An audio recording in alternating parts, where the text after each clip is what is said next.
challenging, but I mean, technology is technology. Technology is press something, it gives you something. So it's very easy. I tell you, when I press this, what do you bring out? And before I started teaching them how to play chess with the tab, I've actually taught them on the board. So they know the pawns, they know the knights, they know the bishops, they know the rooks, they know everything. So I show them on the board and I tell them, okay, remember how it moves? So I give puzzles, and from there they go used to it, and a couple of them can actually use the iPad very perfectly now. So yeah, it was a bit challenging, but step by step, they actually did get it. With the boys dressed in suits and the girls in gowns, they are all excited to compete for the trophies. While their families and friends watch with keen interest, the children slug it out on the board. One by one, the winners of each category advance to the next stage until the final winners eventually emerge. For a lot of the children here, the path that life has chosen for them is to probably become a fisherman or ride canoes. But then there can be so much more. They don't know that. So if they are being shielded and marginalized from the world, we have to bring the world to them and teach them that it is possible to do great things from a small place.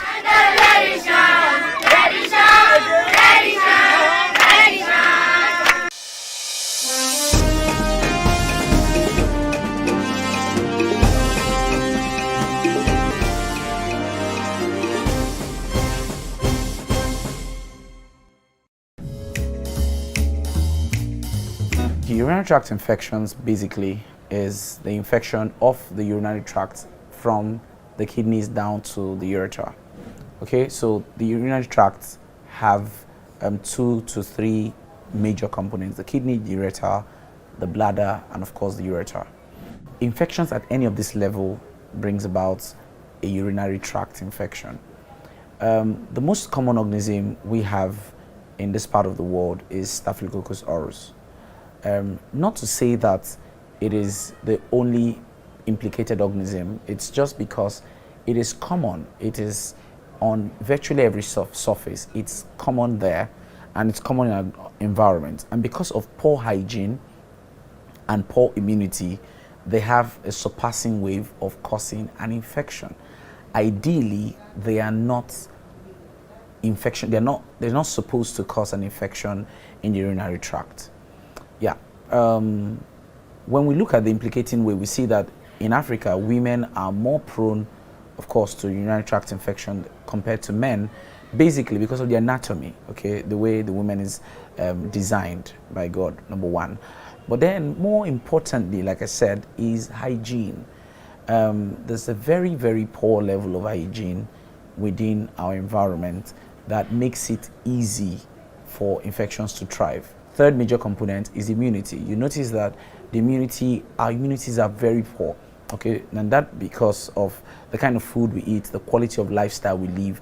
Generally, a lot of people just play with their health, and so even when they're healthy, they expose themselves to all kinds of things, which includes very, very careless sexual acts, or even careless use of the urinary and restroom. So you see that it's possible to pick up infections at every corner. Hygiene is an implicating factor. Urinary tract infection is infection of the urinary tract. PID, which simply means pelvic inflammatory disease, is a condition where that infection spreads through from the urinary tract to the pelvic area. There are many other tissues around the pelvic area, especially in women, that can be implicated, all right?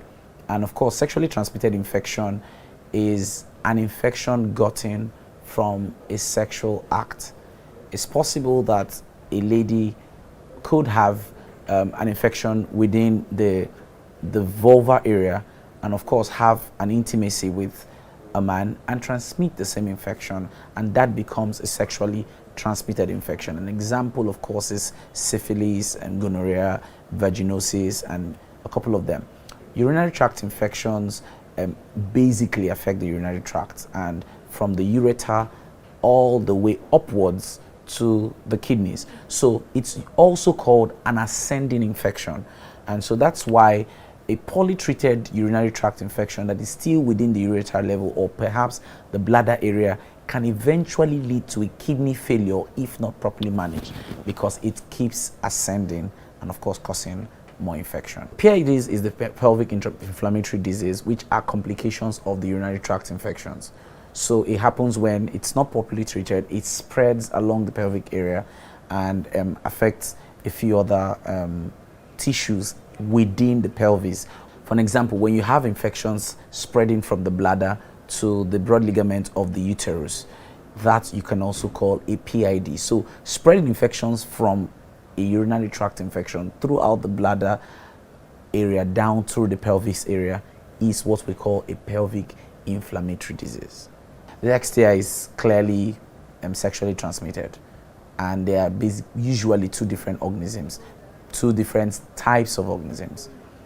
So an example is gonorrhea for a sexually transmitted infection, but you don't call it a urinary tract infection. You don't get a gonorrhea from a urinary tract infection.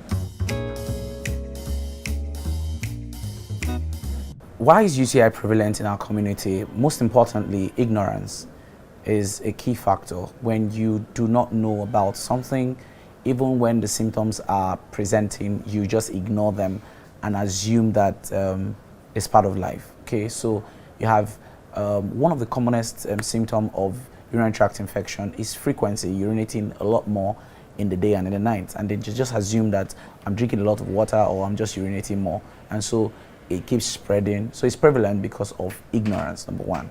Number two is prevalent because of poverty. When there's poverty, there is poor hygiene. Okay, so for an example, ladies are not able to get more than one, use sanitary pads properly. Hygiene is just poor, environment is poor, and so dirt is higher. Number three, of course, like I said about poverty, you're not able to treat appropriately. Treatments of many urinary tract infection should last for 2 weeks minimum, but you see people get to treat for 2-3 days. And again, of course, it stems back to ignorance. You see, when there's ignorance, you don't know that you're supposed to treat better. You just manage your treatment carelessly at the roadside, and then you don't get better. And eventually it ascends and gets to a debilitating condition. Of course, the female gender is more susceptible to urinary tract infection, and that's partly because of their anatomy. All right, the anatomy says it all, but more importantly is poor hygiene.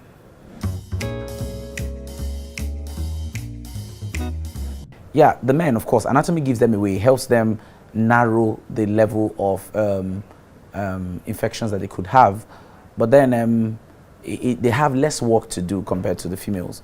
And so when you ratio that, hygiene is not a major factor as it is in men that it is in women.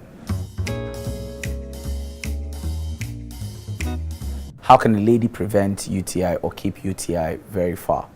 First, get educated about urinary tract infections. So this is me telling you today that urinary tract infections are very potential and they can affect your organs. Rather than do drinks, alcohol and all kinds, do water.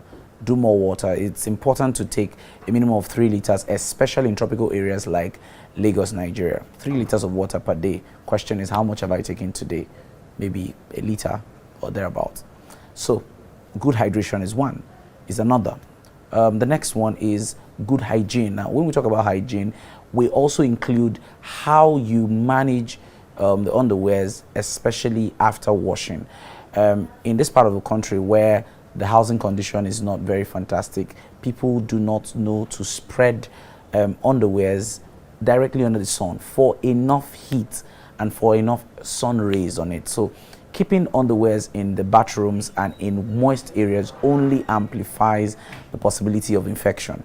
All right, so hygiene is very important. When you wash as a female, properly wash with water. I see cases where people wash with chemicals, including the disinfectant, and that's not proper. Okay, so wash with water, that's enough. All right, now very importantly again is immunity. How do you boost immunity? Taking proper meals, not high level of proteinous meals, not high level of starchy meals, just a good balanced diet, especially with some kind of fruit meals that contains berry. Berry has been seen to be very, very effective for the urinary tract and keeping it healthy.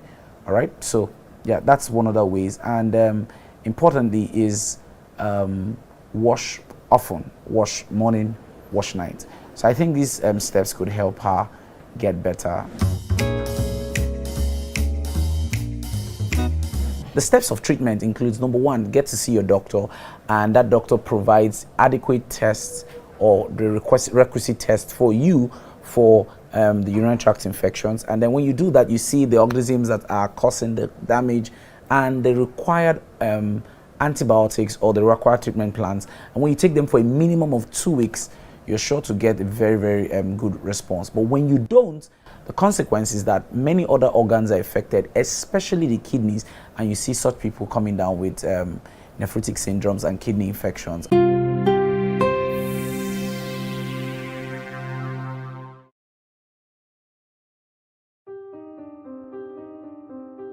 A stereotype usually refers to an overgeneralization from a particular group, such as physical trait, nationality, age, religion, among many others.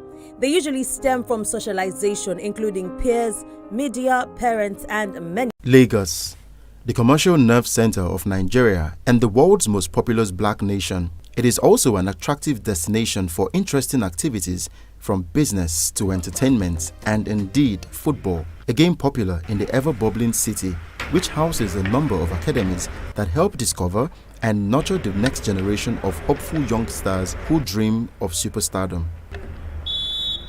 In Africa, many young stars grew up idolizing the likes of Liberia's George Weah, Cameroon's Samuel Eto'o, Didier Drogba of Côte d'Ivoire, and Nigerian superstar Nwankwo Kanu.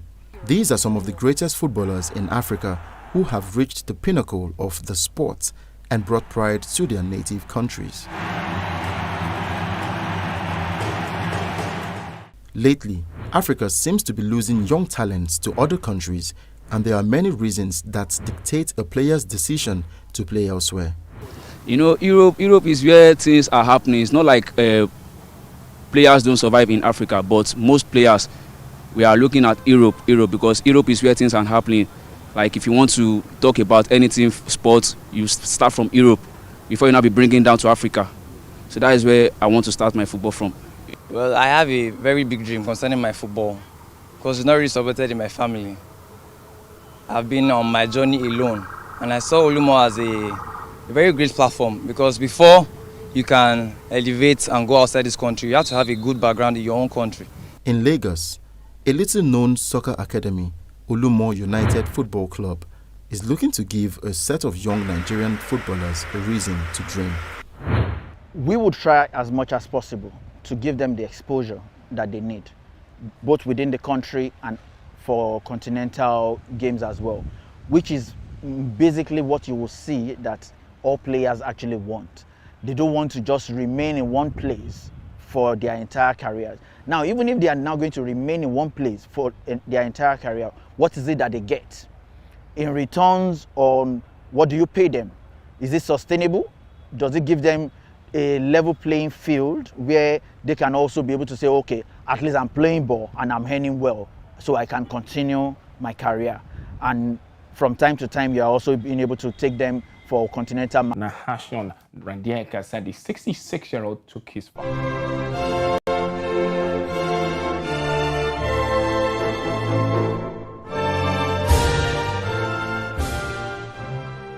Welcome. Nigeria. Africa is rising. Again, we hear our sounds echo on the other side. Afrobeat and Afropop reinvented, hip life brought back to life, new energy infused into Kwaito and Kwela. Africa is balling. Every stroke, every shot, every raise, we find our place at the top. Taking the helm of real power, new hopes for democracies. A breed of entrepreneurial tigers, audacious storytellers, and a promising generation raring to go. Truly, Africa is rising. And this is where the stories that define our continent live.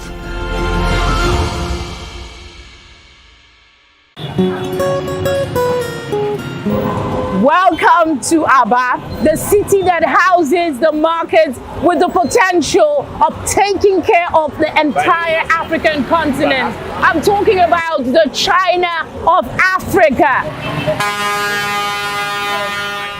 We have fabrics, we have shoemakers, we have bag makers, we have all types of wares being sold here. Everything, phone, call it, it's an international market. Ariaria is an open market established in 1976 following a fire outbreak that destroyed the Ekoha market in Aba, a city in Abia State, southeast Nigeria.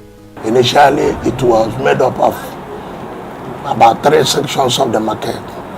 Basically timber, rod,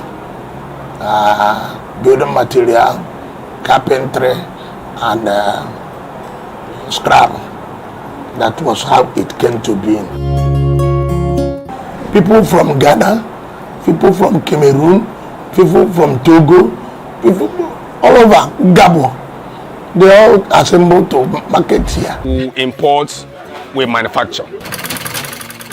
We sell, we produce. Anything building materials, especially the fancy part of it. Multi-slug sets, nails, shovel, wheelbarrow. What we are doing here is made in Aba, in Nigeria, in Enyimba City, Aba. So that is the thing we are producing. And our shoe is very, very quality. It is a fact that quality products are manufactured here, but it is rare to see made in Aba on these products. We had to ask why. We call it sample. The reason why we are putting all those things is that if we put our shoe made in Aba, all our customers will complain. You understand? They will say that if they carry the shoe, go to their other place, they are selling the shoe. If customer come to buy the shoe, see made in Aba, then go say that nonsense. You understand? That is the reason why we put on our goods made in Korea or made in Italy or whatever. We've been in this market for the past 2 hours and we've barely scratched the surface. There is so much to see, so many potentials here. However, there are some challenges.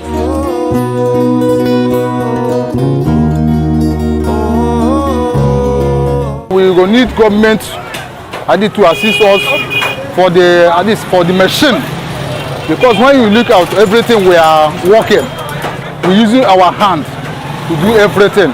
No any machine we can use and work in this industry. As we speak now, we still need more customers because we are capable of selling and we have stock at all times. You heard him. So when next you want to shop, however large or small the quantity, head to Ariaria Market. Let's patronize Made in Africa.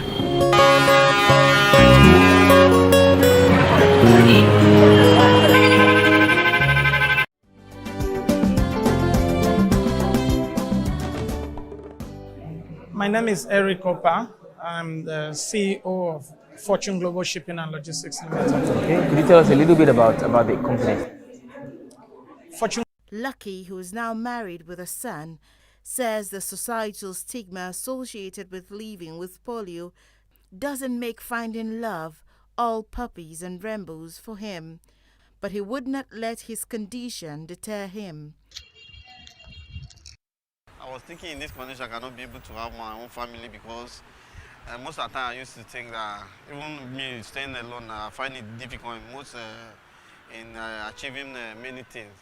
What if I have my family around? But since I found my wife, everything have been going very smooth, very okay, and I give God the glory for it. With his phone number on an Instagram handle with about 19,000 followers, he has been able to garner support and patronage from celebrities such as Mabel Makung, AY, Two-Face, Tunde Ednot, and lately Africa's billionaire Tony Elumelu, thereby increasing his sales and providing for his nuclear family of 2. drawing data from across Africa and beyond. The World Health Organization says there are over 2 billion disabled persons in the world. That is 37.5% of the world population, with 75 million in need of a wheelchair daily. Now that's reflecting 1% of the world's population. This resilient African, Abraham Lucky Onoja, says circumstances must never be allowed to define or deter anyone. He has this piece of encouragement to the world. Well, my advice to you out there is that in any condition you find yourself, that is not the end of life for you. In any condition you are, you can make a change in the world. In any condition you are, you can take the advantage of that condition and be who God wants you to be in life, and never give up in life. Once you fall, stand up and move, push harder.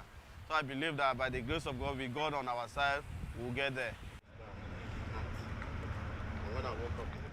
Though the figures of disabled persons may remain at an evolutionary average, one thing that is certain is that the number of persons affected by any form of disability represent a significant part of the world's population, with several other disabilities such as blindness and visual impairments, deafness and hearing loss, as well as intellectual disability.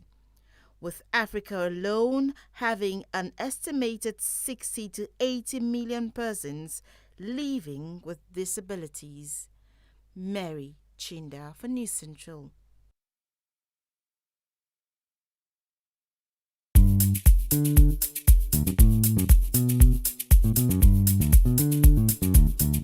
Our mandate is to promote, finance, and facilitate intra-African trade.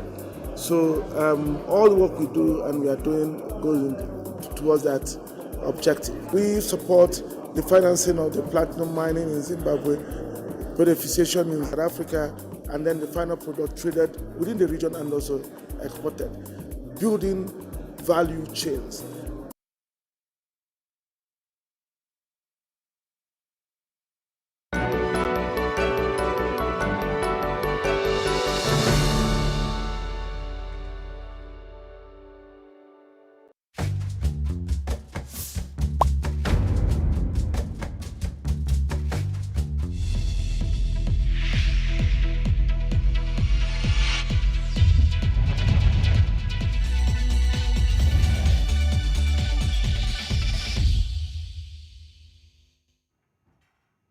Our headline story, Africa's debt burden.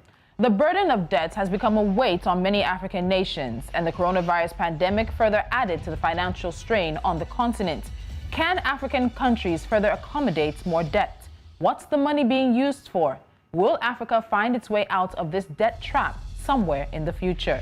I'm Tolulokwe Adelaru Balogun. Welcome. This is Business Edge.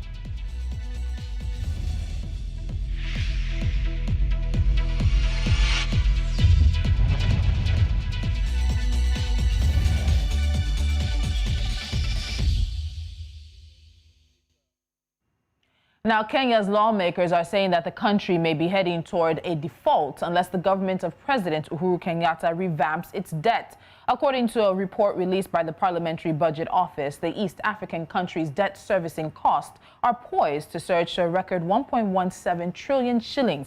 That's about $11 billion in the financial year starting July 1st. Calls to revamp the nation's rising debt are growing louder, even as it plans to borrow as much as $7.3 billion in the Eurobond market over the next few years. This prompted the International Monetary Fund to say that the country may be at the risk of debt distress. By the year through 2024, Kenya's debt servicing expenses will have more than doubled from 2020, with spending on development infrastructure remaining little changed. But it's not just Kenya where the debt conversation is being had. Across the continent, the increasing cost of servicing debt continues to weigh on the Nigerian government's revenue profile. A PwC report titled Nigeria Economic Alert, assessing the 2021 FGN budget, pointed out that Nigeria keeps spending a huge amount of its revenue to service debt, and the debt-to-revenue ratio in 2020 is about 83%. In South Africa, the country also has a debt burden, and the current recession is not helping. The country's debt to GDP ratio in October 2020 was 82.76%. The South African Treasury projects the national debt to increase to 4.38 trillion rand in 2022-2023 due to expanded government expenditures and slow economic growth. Joining me is geoeconomist and macro analyst Ali Khan Sachu. He is also the CEO of Rich Management. Ali Khan, thank you so much for joining me on Business Edge. It's good to see you again. You too. Thank you for having me.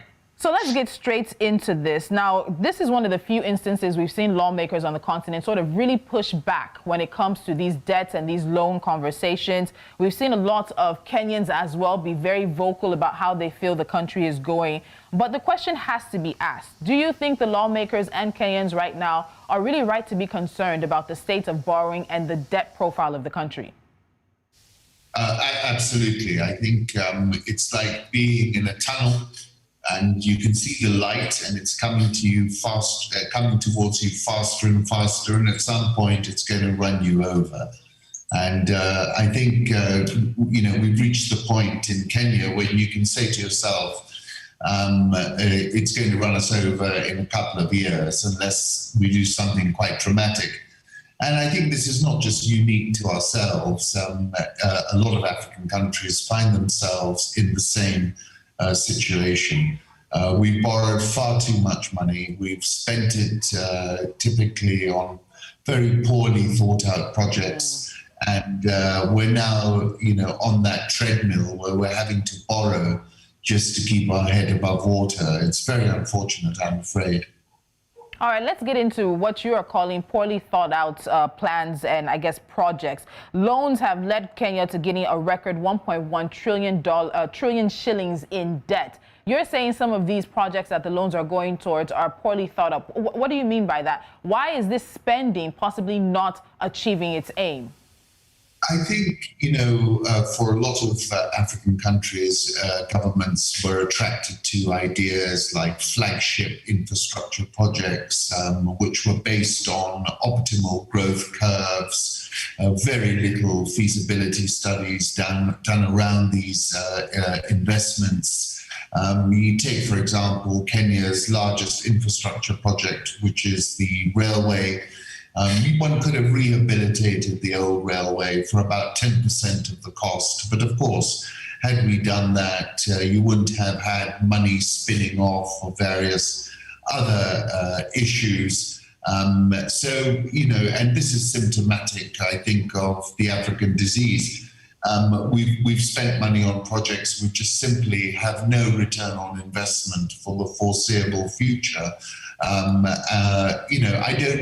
We have agency amongst our governments. These decisions were made because you can cut a ribbon, but did they stimulate our economies? That's the challenge. They clearly didn't.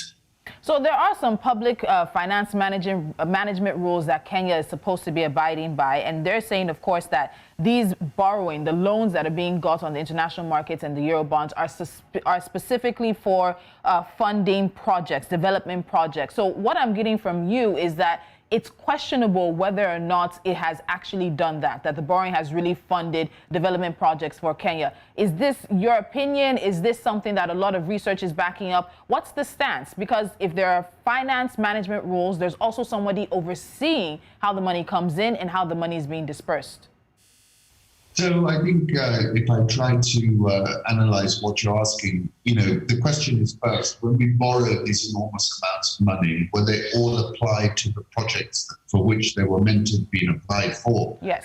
Look, projects were massively inflated, and we paid over $5 to $6 billion for the railway, which really should have cost no more than $2 billion. Now, the next question is, where has the other money gone? And it's gone in all kinds of places where it's never going to produce a return. So we've taken on borrowing of $6 billion, but the investment is $2 billion, and the return on that investment is always going to be a factor of $2 billion. So you're never going to be able to support $6 billion. Then the next problem is that, you basically over-borrowed. You haven't applied it correctly, and you haven't got a return that can justify the borrowing that is sitting on your balance sheet. And this is pretty much across the board. I don't want to blame China per se, but China was throwing money around. They knew a lot of the money was then going into elections and other issues. And you've seen the problem, hit the wall in Zambia already. They've defaulted on their debt. And now Kenya is in a situation where we're having to borrow just to meet the recurrent expenditure component of the government. You pointed that out, that very little money is going into development spending. Well, we haven't got any money left over. And currently, all the money that we are collecting in tax is needed just to meet interest payments and any principal payments. So there's absolutely no money left over. We've been fortunate and we've been able to kick the can down the road simply because Kenya is important from a geo-economic perspective, particularly because the neighborhood has become quite dangerous. Think of Ethiopia, for example. And therefore, the World Bank and the IMF have thrown us some cheap money, and that's allowed us to kick the can down the road for maybe a couple more years. But, this can't continue. Any economist will tell you that, we are now facing the barrel of a gun. It's interesting you mentioned that. So I want to get into some of the repayment terms, because there is a school of thought that says it's not the fact that Africa is borrowing, it's the rate, the interest rate that Africa has to pay back. That's the issue. So in terms of the loans for Kenya right now, what are the repayment terms for the loans? What's the interest rate? Where are the plans, the stated plans from whether the Treasury or the government of Uhuru Kenyatta in terms of the plans to repay these loans? So I think you're completely right. And this is not just a Kenyan phenomenon. For example, in the last few years, the Eurobond market opened up for African issuers. And most African countries went to the Eurobond market. Now, Eurobond interest rates are considerably higher. So if you look, you have concessional funding in 10, 15, 20 years ago. Most African countries were borrowing very cheap money via concessional funding. Then you had huge lending come out of China, mostly versus infrastructure projects. And that lending was not cheap. Most of it was at quite high interest rates. China would say, look, it costs us a lot of money to borrow ourselves. We're on lending to you. So that money was not cheap. Then the Eurobond market, where African governments have borrowed, has not been cheap either. It's been about 400 to 450 basis points higher, or even more than concessional funding. So two things have happened.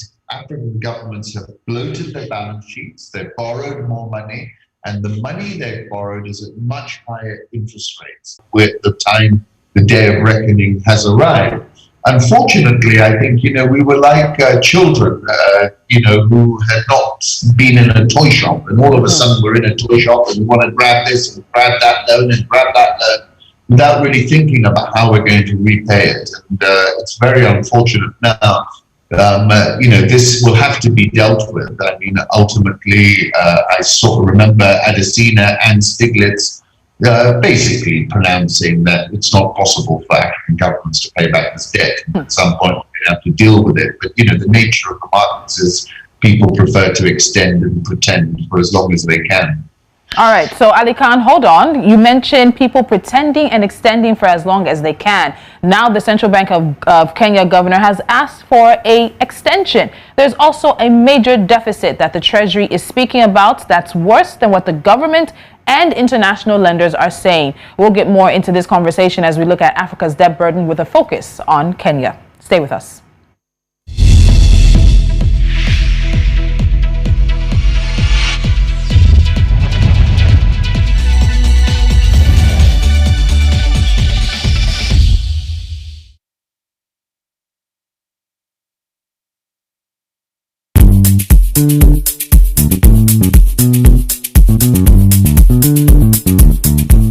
The government of the day must realize that if they want to take full advantage of the endowment that Africa has, infrastructure is key.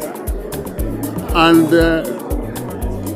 I share a philosophy that what you can do today, don't wait till tomorrow. So I would say, don't procrastinate, don't delay, because investors are not going to be waiting endlessly for you. I mean, they have funds, they want to invest it, they want you to take a decision. If you don't, they'll take the investment elsewhere. And that's one thing that will be unfortunate. So in order for us to be able to attract and retain agreements with investors who want to help us improve our agriculture, they should take quick decisions.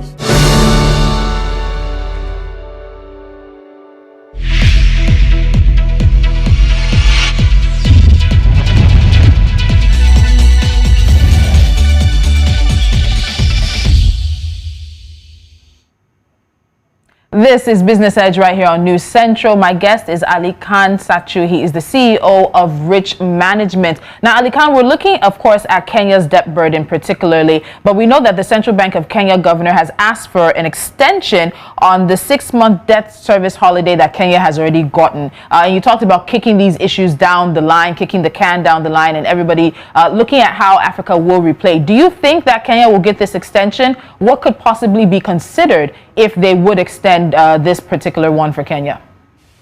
I think Kenya is going to be one of a number of countries which is going to apply for that extension. And it's not reducing the principal amount that is owed. It's just giving countries further breathing room by deferring interest payments for a period of time. So we should, I see no reason why Kenya will not get it, given the current atmosphere in general, which is to try and assist African countries as much as possible. So I expect Kenya to apply for that lengthening of the period of the interest moratorium. And I expect other African countries to also apply for that extension. The concern amongst Kenya and some countries was that the ratings agencies, by dint of application into this program, would be downgrading African issuers and therefore impact the price of Eurobonds in particular, making it more difficult for governments to raise money from that particular source. But it seems to me for now that ratings agency action is not hurting bond prices materially. Bond prices seem to be reacting to whether countries are in some kind of IMF or World Bank program, and that seems to be the dividing line. If you're in a IMF program, the bond price seems to be protected. It's where you're not that problems are going to occur. For example, in Ethiopia, where you've got a problem developing, and you've had the Americans now telling the IMF and World Bank not to lend unless it's a humanitarian related loan. You could see pretty dramatic price move there, for example. All right, so something interesting. Now, last month, when it was announced that the IMF had approved 234 billion shillings financing package for Kenya, there was outrage across board.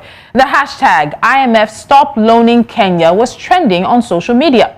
According to the IMF, the facility is to help finance the country's recovery from the COVID-19 pandemic and also prevent debt distress. But it is the same IMF that is saying that the country is at high risk for debt default. In terms of the IMF lending, but then also saying that Kenya is at risk of debt distress and is also a country that they're looking at in terms of this. How does this work? They're lending them money. It's not to say they have to completely stop, but is this not sort of the devil in the deep blue sea kind of situation here? Kenya needs this money. We're getting it from these people, but these are the same people who are warning about our financial states. How does that all sort of equal out?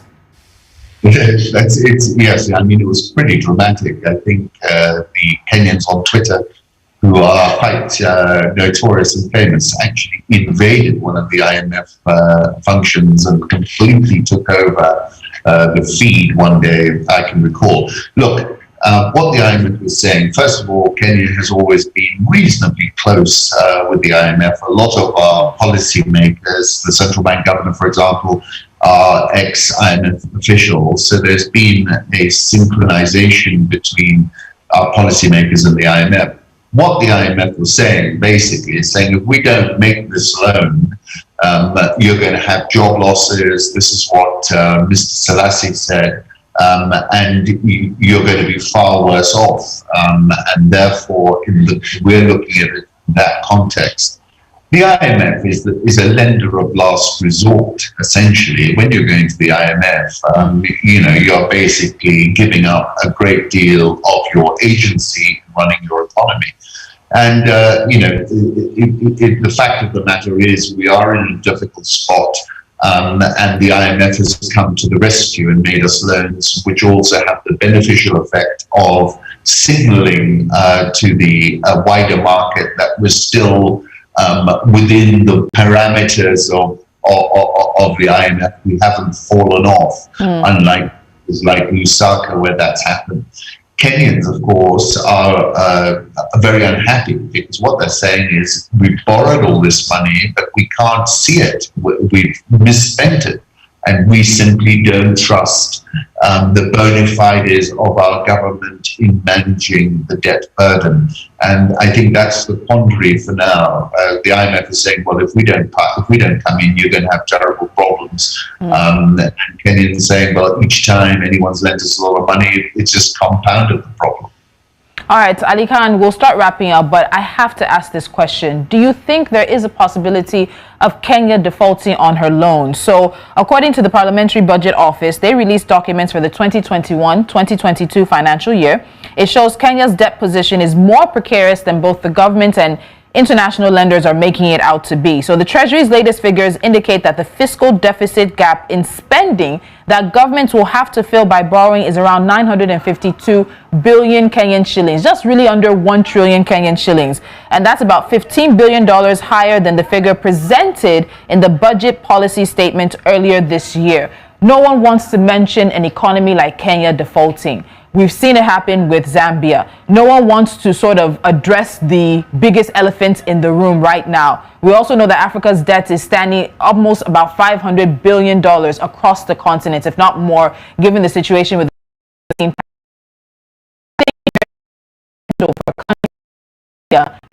maybe not tomorrow, maybe 2 years from now, maybe 3 years from now, 4 years from now, as this debt profile continues to rise. Yes, essentially, I think the way you framed it is completely correct. I don't think it's going to happen right now because Kenya has received a lot of support from the likes of the IMF and the World Bank.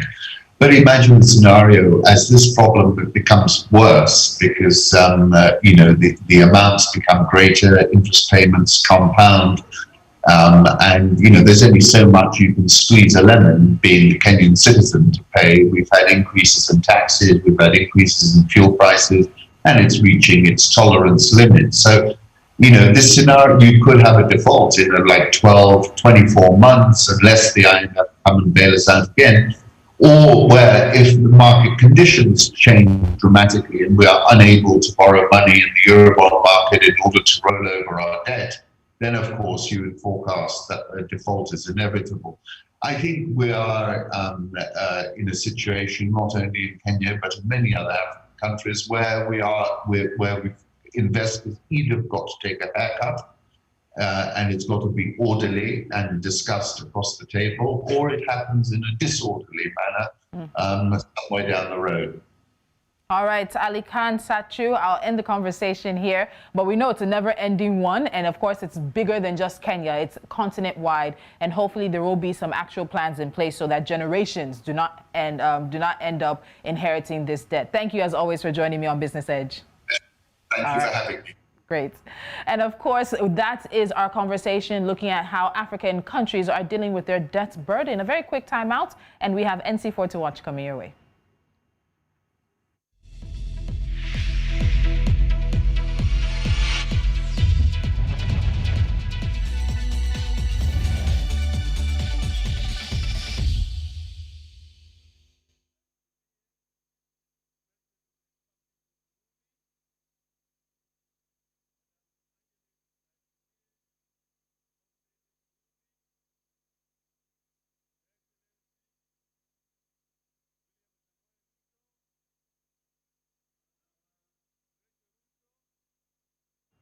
Thank you so much for joining us today on NC4 to Watch. Don't forget to follow us on all of our social media platforms. We are at News Central TV. You can also download our mobile app on your Play Store and App Store as well. My name is Solulokwe Adileru Balogun. I'll be back bringing you more business and financial as well as economic conversations from across the continent.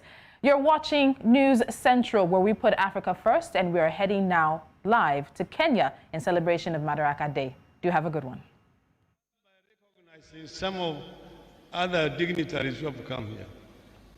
You are here with Honorable Stephen Kalonzo Musyoka.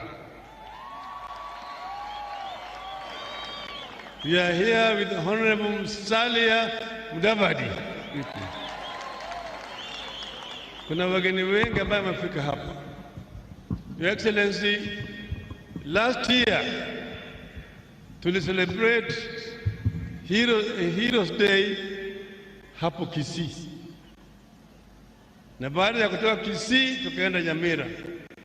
Kisha tutakuja hapa Kisumu. Na siku hiyo ndiye gavana ya Kisumu akauliza, akaomba angependa sherehe ya Madaraka iwe celebrated hapa Kisumu, ili aweze kuangalia miundo msingi kabla hajaandaa ile mkutano ya Free City. Na ukakubali. Na tukakuja hapa na wewe na ukazindua ujenzi ya hii stadium tarehe 22 Oktoba, na wakasema watamaliza by April. Stadium imekwisha, Your Excellency.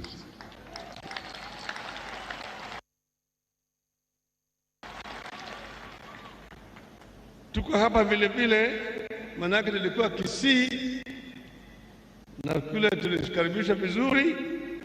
Leo kuna elders kutoka Kisii hapa, Professor Sorobea Nyachio, then Mzee John Buru na John Onyego. Vile vile tuko na wazee kutoka Western Magharibi, Engineer Peter Mulaku, Peter Adams Ludava na Engineer Julius Nyarodho. Wote wamekuja hapa, wamekaribishwa vile vile na Luo Council of Elders ambao wako hapa. Your Excellency, siku ya Madaraka ni muhimu kwa historia yetu katika Kenya. Manake hiyo ndio siku tuliona ishara ya kwamba ukoloni inatoka. Baada ya miaka mingi ya Kenya kupigania kupata uhuru.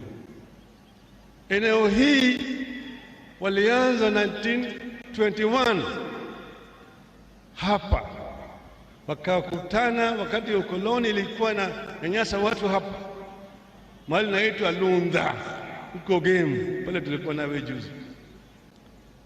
Hiyo wakakutana na declaration ambayo iko naitwa Penyowacho Declaration.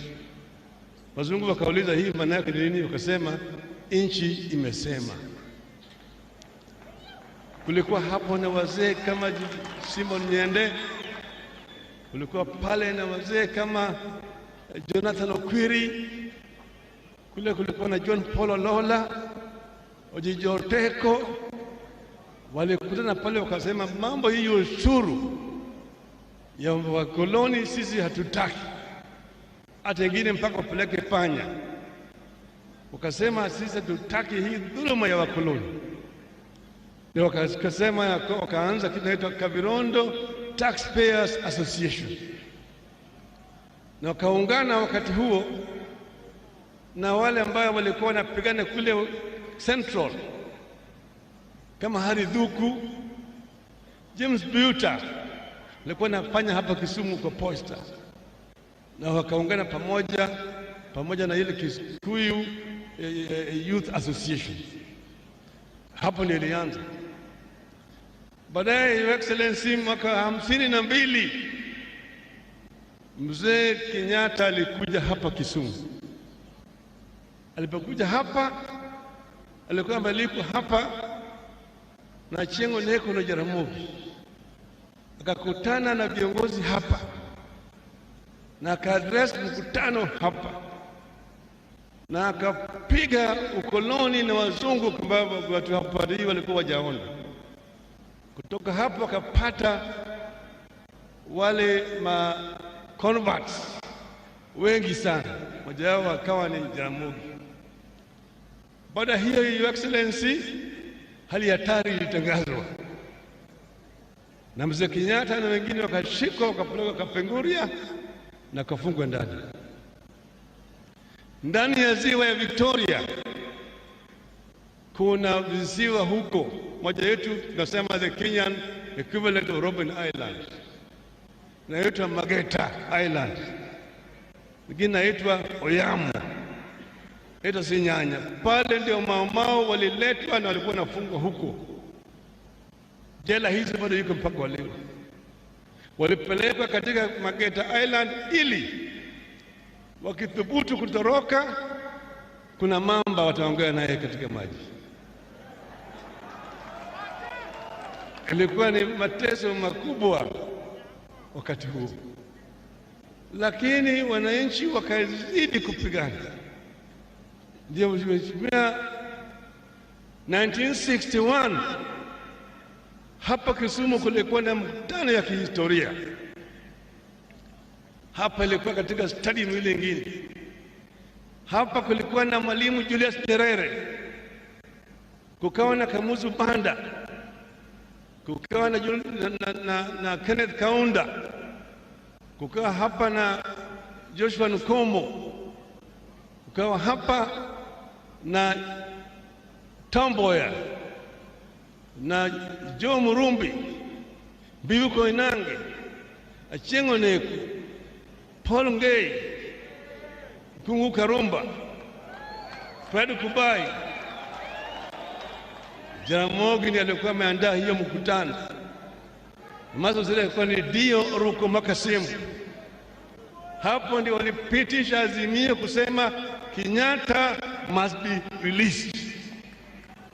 Na wakasema KANU haiendi kwa serikali bila Kenyatta kufunguliwa kwa huru. Wale wengine wakati walikubaki kuenda katika serikali wakati huo, lakini KANU ambayo ilishinda uchaguzi ilikataa kuunda serikali mpaka Mzee Kenyatta afunguliwe awe huru. Baadaye mzee alifunguliwa, akaja akaongoza Kenya kwa uhuru. Na wakati huu wa Kenya walikuwa naungana pamoja, walikuwa nasema tunataka tutoe mkoloni ili tuweze jitawala peke yake, tupigana na maadui matatu makubwa ya nchi yetu: ugonjwa, ujinga na umaskini. Miaka mingi, Your Excellency, yale maadui bado wako na sisi mpaka leo. Lakini sasa tunasema tunataka tu mwanzo mpya, yale ambayo mmeanza. Hii mwanzo ni kwanza kuunganisha Wakenya wewe kama kitu kimoja. Bila hiyo hakuna maendeleo, na hiyo ndio maana ya handshake ambayo tulifanya mimi na wewe,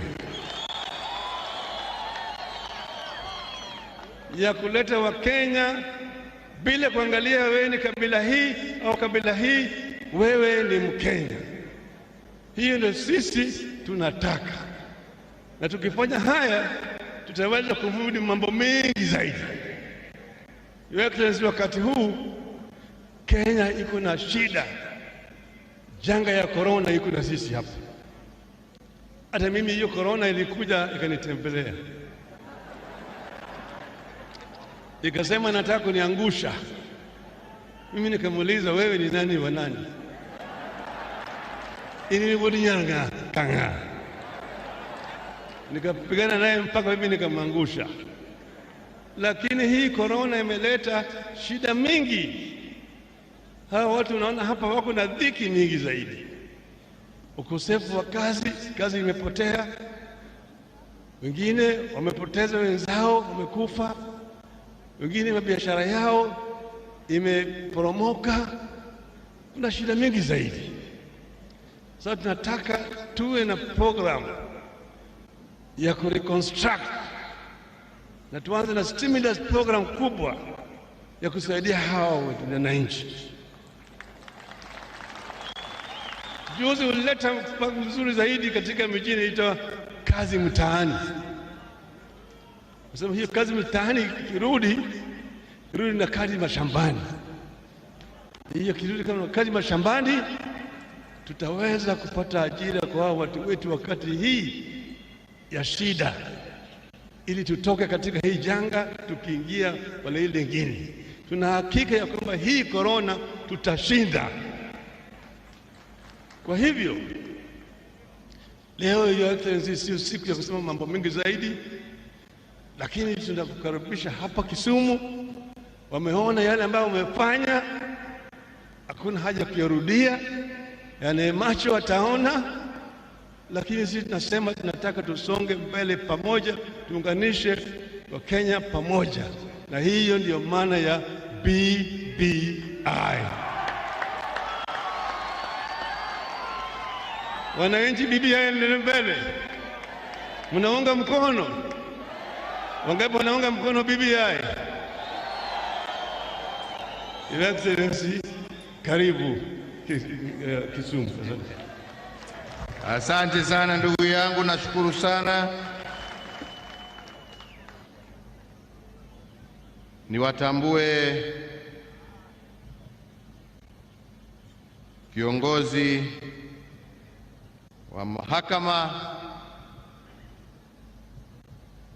ambaye ako hapa pamoja nasi na ambaye ndiyo mama wa kwanza kusimamia mahakama zetu hapa Kenya. Tunakumpongeza, shukrani. Na pia niwatambue maspika wetu ambao pia wako hapa, wa Senate na wa National Assembly, na viongozi wote wa tabaka mbalimbali ambao tuko nao hapa. So fellow Kenyans, it gives me great pleasure to celebrate this 58th Madaraka Day in this beautiful city of Kisumu. And I take this opportunity through you, Governor, to thank the people and the leaders of Kisumu, and indeed the entire Nyanza region, for your warm welcome and the great work that has gone into housing and hosting this year's Madaraka Day celebrations. Tunasema asante sana Kisumu for your warm welcome. Tunafurahi sana kuwa pamoja nanyi hapa Kisumu Dala. Tunashukuru.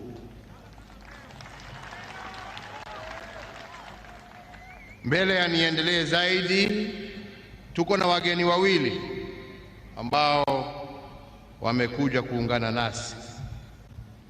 Moja ni dada yetu, ni shemeji yetu, ni Mheshimiwa Lindwe Sisulu, Waziri wa Human Settlement, Water and Sanitation wa nchi ya South Africa. Ningependa naye nimpatie dakika mbili asalimie wananchi wa Kisumu na wa Kenya na wapatie salamu zake za madaraka. Welcome.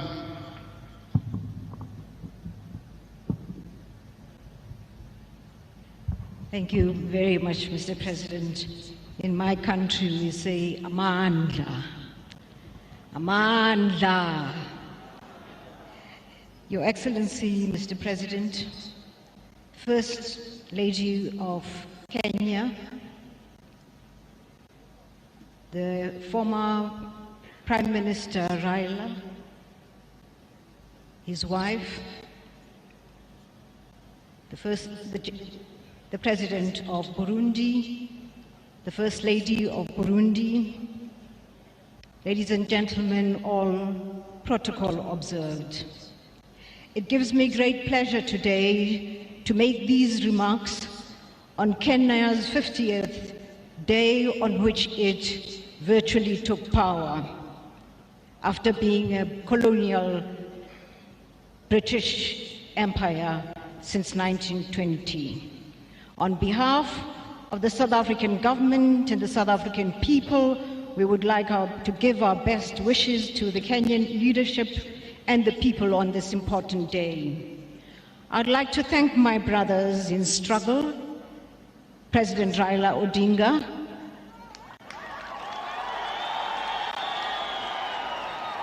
Prime Minister President Raila Odinga, President Uhuru Kenyatta, for the joy that they have given to my president to be represented on this day in Kisumu.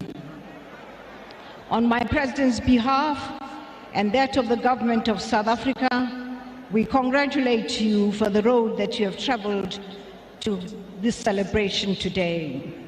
Kenya was an inspiration to South Africa at the time of its independence, giving hope to our people that it was possible that we too in South Africa would be free.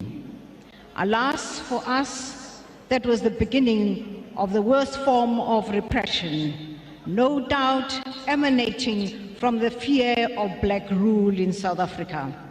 So when you received your independence, Mr. President, the South African government swooped in on the entire leadership of the African National Congress in South Africa, and they faced death as we celebrated here. We celebrate with you the road that you have traveled most recently. We have marveled at the relationship between our two leaders here, Raila Odinga and the President, and I'll take home the message of what is possible when two leaders like yourselves work the way that you have.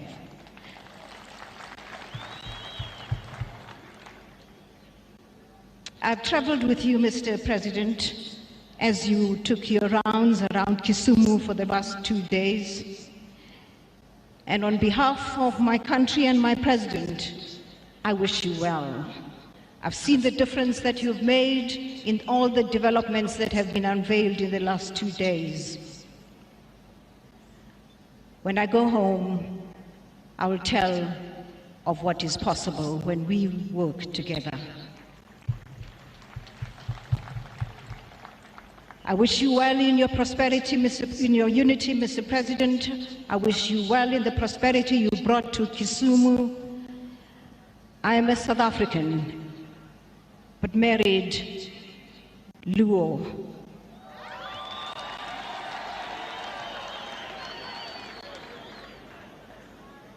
At this particular point, Mr. President, I would like you to pay tribute to women of this country. Those women who stood by you, former presidents, former leaders, and current leaders.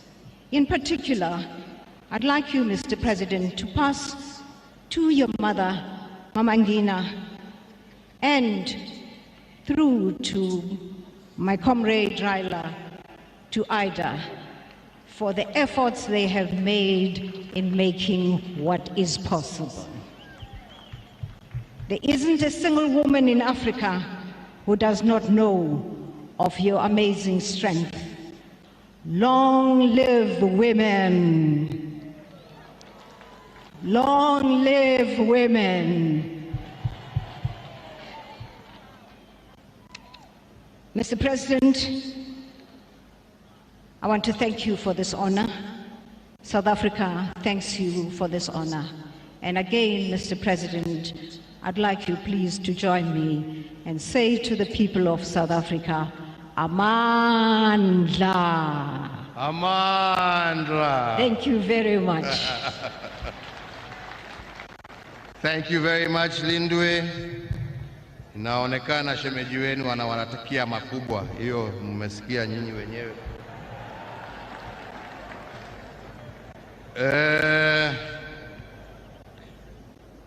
So as I proceed, fellow Kenyans, this city and indeed this region of ours are the gateways to the hinterland of Eastern and Central Africa, a special position that this city has held for many years tying our people in bonds of trade, friendship, as well as family. In recognition of this, my brother, His Excellency Evariste Ndayishimiye, President of the Republic of Burundi, has honored us with his presence here today. We thank you, Your Excellency, and the First Lady, and indeed your entire delegation, for this honor, which will go a long way in strengthening the bonds between Kenya and Burundi. And indeed, your presence here today shows that the East African community is continuing to grow stronger day by day. Wananchi wenzangu, ningependa niwaulize kwa heshima, tusimame na tumkaribishe Rais wa Burundi aweze kunena nasi, na tumkaribishe kwa shangwe na vigelegele kwa kutuheshimu kuja kuwa nasi siku ya leo. Karibu ndugu yangu. Asante sana Mheshimiwa. Kenya oye! Wananchi wa Kenya oye! Mheshimiwa Rais Uhuru Kenyatta, tena ndugu yetu na mkubwa wangu, waheshimiwa viongozi ya ngazi mbalimbali za serikali ya Kenya, wananchi wa Kenya wote, all protocol observed. Sisi kwa Kirundi tunasema tunasalimiana kwa amani. Amahoro! Amahoro ni amani. Mheshimiwa Rais, tuna furaha kubwa sana kuwa hapa.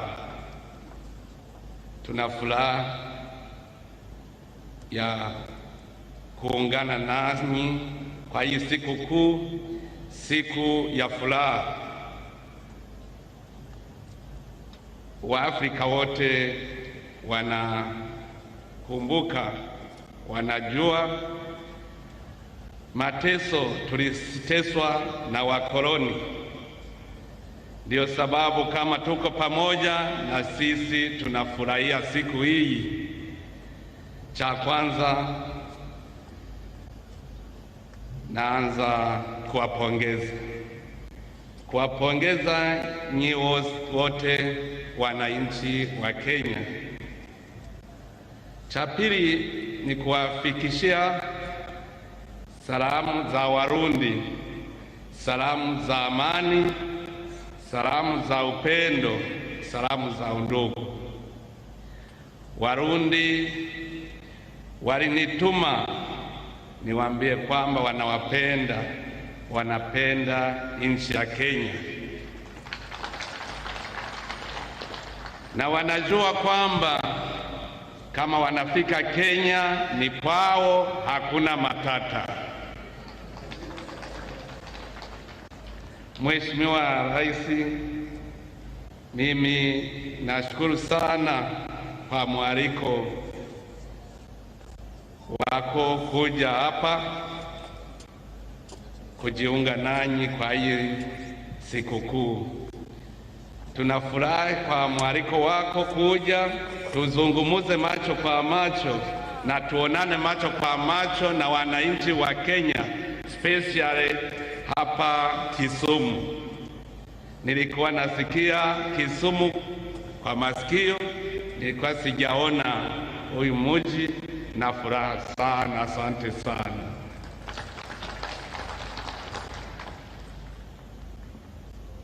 Tena Nashukuru sana, jana ulinitembeza kunionyesha maendeleo ya huyu mji na nikaona kwamba Burundi kuungana na mji wa Kisumu ni rahisi sana, kwa sababu hii Lake Victoria inafika sehemu ya karibu na Burundi. Mkoa wa Bukoba, Tanzania ni karibu na Burundi. Kuungana na Kisumu ni rahisi sana. Kwa hii siku kuu nawapongeza, na nakumbuka kwa historia nimesoma kwamba Kenya kupata uhuru mulipambana sana hadi mufanye ile Mau Mau movement. Nimesoma kwenye historia kwamba palikuwa movement mzungu aende Ulaya, mweusi apate uhuru. Nimeyasoma hayo kwa vitabu, na sasa nikiona furaha kwenye macho yenu, naona mulipata uhuru wakati mulikuwa mumechoka kwa mateso ya wakoloni. Nawapongeza sana, na nawaambia kwamba Burundi na Kenya tumekwisha ungana, tumekwisha kuwa ndugu. Wa Kenya ni wandugu wa Burundi, na wakaribisha Burundi ni kwenu, na Warundi tunajua kwamba mmekwisha tukaribisha, na huyu upendo uendelee milele na milele. Mungu abariki Kenya. Asante sana.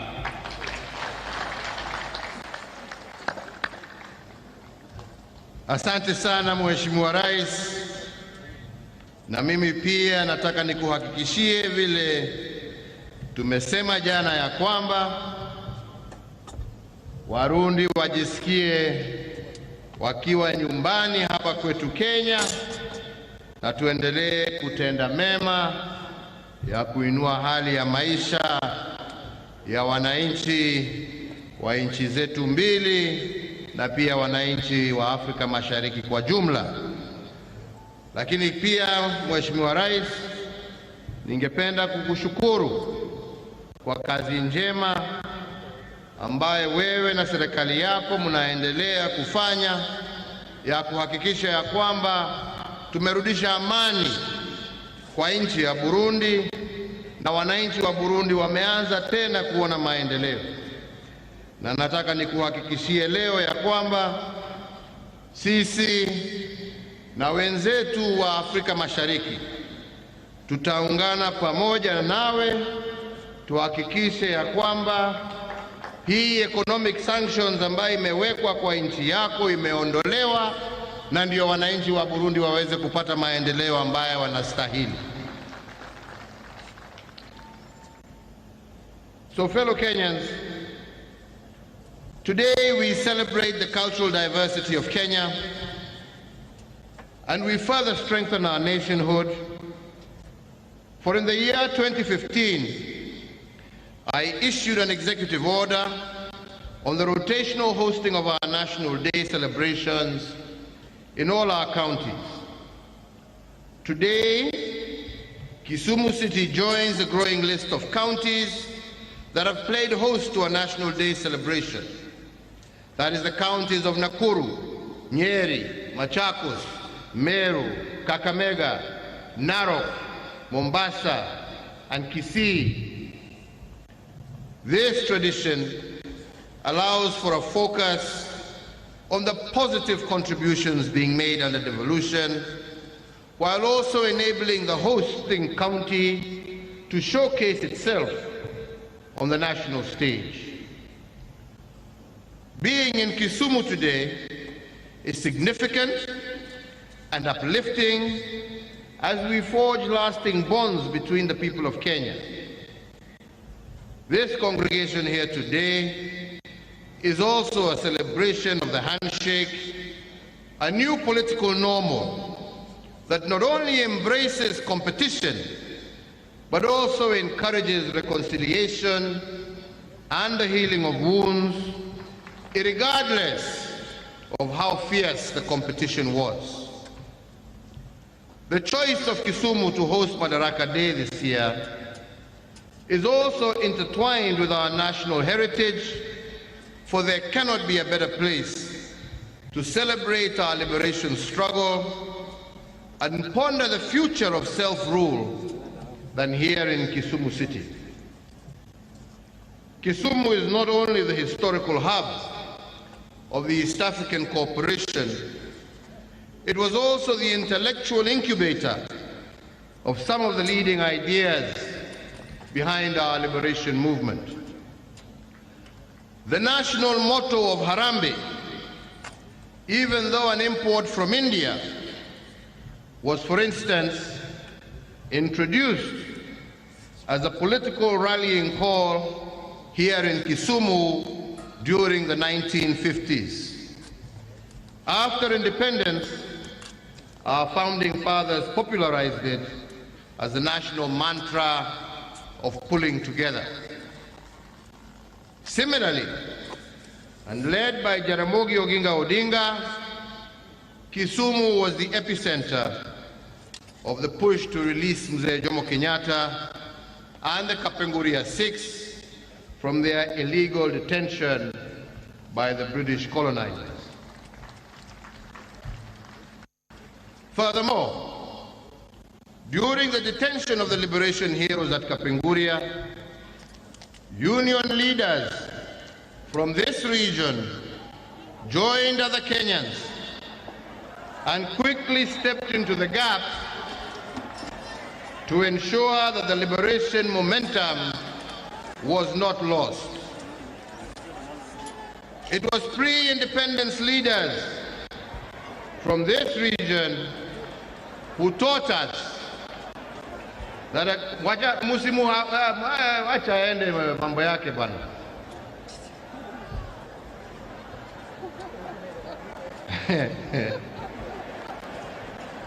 Haya, tuendelee sasa. It was pre-independence leaders from this region who taught us that attaining self-rule was not a one-man race.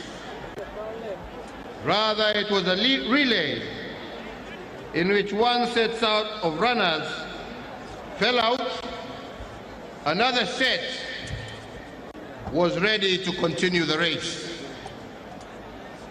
With such a well-appointed history of the struggle and the history of reconciliation that we are marking today, there cannot be a better place to commemorate Madaraka Day than here in Kisumu. And the democratic resilience that we have brought over the last 58 years. Today we also celebrate the heroes who gave their all, including their lives, for us to be free. They sacrificed their freedom and their lives, knowing fully well that sometimes those who plant the seeds of freedom may never enjoy the fruits that follow. For their martyrdom, we are fallen here this Madaraka Day, and we do it fully conscious that a nation that does not honor its heroes will receive no honor as nations put one together. As we celebrate self-rule today, we must also honor our founding fathers who dared to imagine Kenya, bold, selfless architects of this great republic. And from this region of Nyanza, we honor among us Jaramogi Odinga, Tom Joseph Mboya, who was the architect of our economic blueprint at independence, and Achieng Oneko, amongst others, who was one of the Kapenguria Six. Today we honor all the founding fathers of this nation, and we also recall the principles of nationhood. I will today just mention a few of these. One, they taught us that a progressive nation is one that is in continuous conversation with itself. This is because nationhood is a negotiated process that needs constant alignments and adjustments in pursuit of perfection. The architects of Madaraka, however, warned us, a fact that I will not tire to remind you, that in making such adjustments and alignments, we must always avoid the paralysis of constitutional rigidity. 2, they taught us that self-rule is not an end in itself. It is a means to a greater end. Indeed, to quote T.J. Mboya, he said, and I quote, "Only through freedom and human rights could a people cooperate fully with their government," end of quote. But fellow Kenyans, freedom and human rights to be realized, the paradox of choices must be resolved. 3, they reveal the paradox when they emphasize that self-rule is the granting of opportunities, but accompanied by the burden of choice. Every opportunity in the exercise of freedoms and self-rule must be tempered by the consequence of choice. Every right granted must have a corresponding responsibility, and those who enjoy opportunities but neglect the burden of choice cannot be said to be truly free. This paradox of choices and freedoms applies to both individuals as well as institutions. Hello and welcome to News Central Studios, reaching you live from Lagos, Nigeria. I am Rita Omodia. The headlines at this hour. Sudanese transitional government hopeful of reaching deal with main rebel group. Ugandan transport minister shot and injured by unknown gunmen in Kampala. Algeria set to reopen airspace after 14-month closure due to COVID-19. Details of this story and more coming up shortly.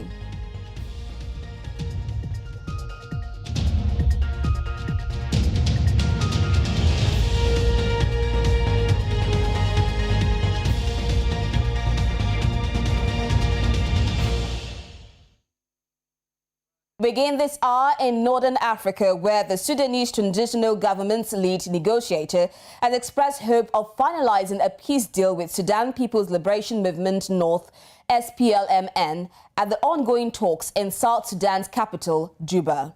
Minister for Cabinet Affairs of Sudan's Transitional Government, Khalid Omar Yusuf, expressed optimism of signing a final peace deal with the opposition group led by Abdel Aziz Al-Hilu. In October 2020, the SPLMN refused to sign the peace deal between the Sudan government and 5 other armed oppositions in Juba as it demanded a democratic and secular state with freedom of religion. SPLMN spokesperson Kuku Jakdol says government's response to their demands has so far been positive, raising hopes of concluding the peace process. And now we move to East Africa, where Uganda's Transport Minister General Katumba Wamala has been shot and injured by unknown gunmen near his home in the capital, Kampala. Eyewitnesses say the gunmen were riding on a motorcycle. General Wamala is a former army commander. Over the last few years, the country has been rocked by such shootings by armed men riding on motorcycles. Former police spokesperson Andrick Felix Kawesi was assassinated in a similar manner in April 2017. A magistrate and several Muslim clerics were killed in the same way. None of the assassinations has ever been successfully investigated or prosecuted.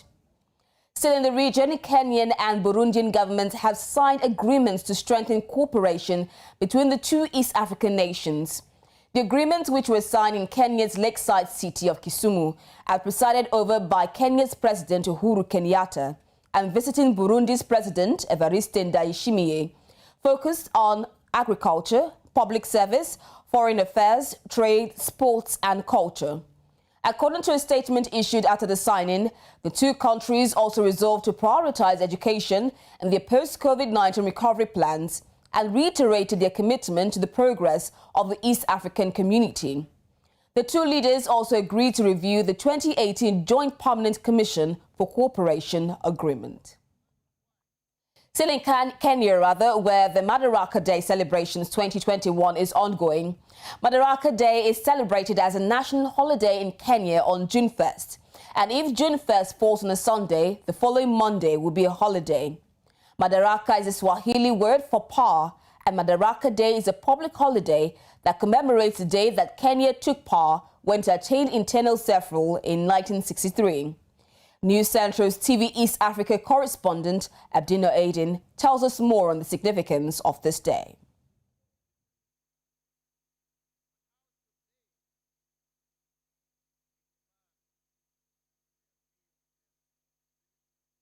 And respond to the summons of nationhood. Shouldn't their decisions also be accompanied by the burden of choice?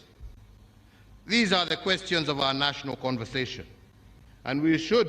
The Madaraka Day celebrations, which is a day when Kenya took self-rule from the British colonialists. It is a commemoration that is a public holiday marked across the country. And for this year's event, it's for the first time happening in the lakeside region of the country in a city called Kisumu. The previous year, it wasn't celebrated in a public event. But this year, in a 30,000 seater capacity stadium, only 3,000 invited guests have been allowed inside. The rest of the Kenyans will be following the events or the proceedings from their television sets at home or in different places. This is also part of measures to contain the spread of the pandemic, because Kisumu had also reported a spike in the cases, and the president has been in that region for the last 2 days, launching various development projects. From East to West Africa, Ivory Coast former president Laurent Gbagbo is set to return to the country this month, weeks after he was acquitted by the International Criminal Court. The Secretary General to his party, Asua Adu, says the former leader intends to return on 17 June. Gbagbo and his former youth minister, Charles Blair, have been negotiating with Ivorian authorities to come back to their home country. In early April, the incumbent president, Alassane Ouattara, said Mr. Gbagbo could come back freely in Ivory Coast in the wake of the reconciliation process engaged by his government. The government created a reconciliation ministry headed by former opposition candidate Kwadio Conan Burton just after the 31 October 2020 presidential election. Now to Nigeria, where a sit-at-home order by the proscribed indigenous people of Biafra is enforced in southeastern Nigeria. The group had issued the No Movement Directive to mark what it termed as the celebration of Biafra Day, a reference to May 13, 1967, the day the General Yakubu Gowon-led federal government declared war against the then Eastern Regional Government headed by the late Emeka Ojukwu. State governments in the region have kicked against the IPOB directive. Still on the security situation in Nigeria, women farmers in the federal capital, Abuja, have called for an end to insecurity in the country, saying it is affecting their livelihood. They say they can no longer go to their farms for fear of being attacked. Our correspondent, Amadin Uyi, spoke to some of them and tells us more. With over 34 million hectares of arable land, agriculture accounts for over 20% of Nigeria's GDP. Women play an important role in Nigeria's agricultural sector, constituting about 70 to 80% of the labor force. They produce the bulk of food for domestic consumption, as many of them are self-employed as farmhands, farm managers, suppliers of labor and other menial tasks. However, in recent times, as Nigeria's insecurity challenges continue to affect rural farming, many of these women are thus forced to abandon their farms. Before, we go to farm without fear, but now we are scared to go alone for fear of attacks, because they come from nowhere, kidnap you or your child, and sometimes go as far as killing the woman. A trip to several rural communities around Nigeria's federal capital sees women farmers relive their experiences. Many of them say the criminal herdsmen and armed gangs now keep them away from the farms.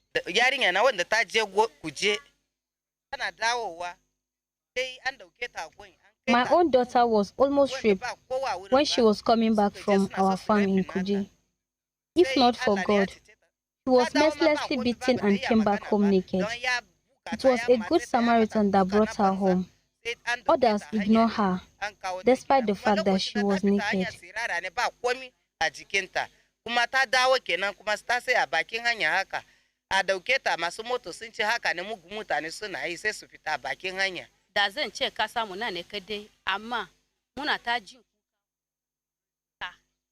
The Fulani security problem is not only in Nigeria. We hear it is also in other countries. They enter your farm with their cows, despite your suffering, and eat up what you plant. You can't complain because they will kill you. You will be fortunate if you are more than one person. But if you are alone, they kill you if you complain. The issue of insecurity is very disturbing and has stopped us from going to farm out of fear. Though Nigeria's security agencies and traditional rulers have consistently been informed on the current situation, it seems like they are powerless to stop the trend.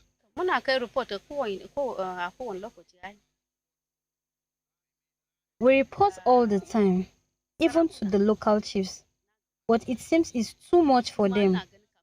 Whenever you report a Fulani man and he is fine, he comes back tomorrow to do worse than what he previously did. Most times, how can you catch them? They usually deny it is not them.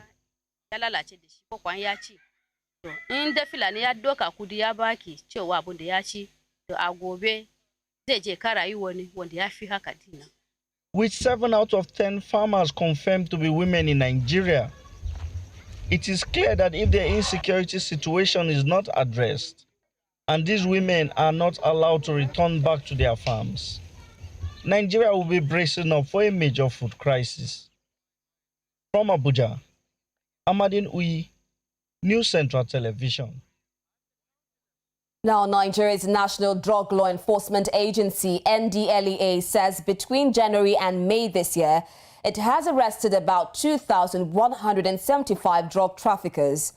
The chairman of the NDLEA, General Buba Marwa, while presenting awards to the best performing command, says over 2 million kilograms of assorted drugs have also been seized within the same period. Marwa says that the NDLEA will continue to go on the offensive against drug traffickers and thank personnel of the agency for their efforts, commitment and determination to rid the nation of hard illicit drugs. The first monthly award covering the January-February 21 period, which we gave out in March, was deservedly won by the Murtada Mohammed International Airport, MIA Command. The second award, based on performance results of March and April, is what we are presenting here today. And it is heartwarming to know that the best performing command award this time around have 2 commands as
inequitable access to COVID-19 vaccines, which was aggravated by the growing trend of vaccine hoarding. The statement was made by the Peace and Security Council of the 55-member Pan-African bloc on Monday. The council is deeply concerned about the inequitable access to COVID-19 vaccines, therapeutic medicines and personal protective equipment, largely aggravated by the current practice of hoarding and monopolizing the COVID-19 vaccines. It emphasized that as a result of the growing trend of vaccine hoarding, Africa is facing delays compared to other global regions in accessing life-saving vaccines for COVID-19.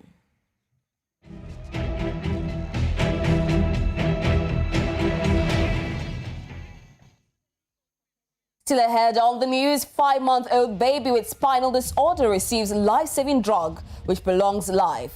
Details of this story and more after the break.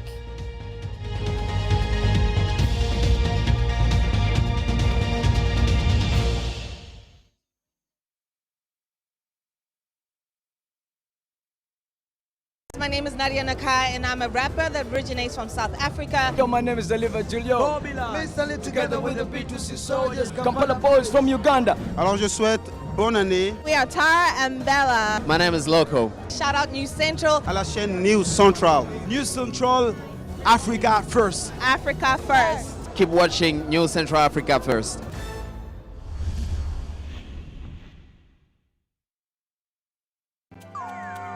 This is the beginning of a movement, a time that marks a turning point in African broadcasting. We refuse to be held back.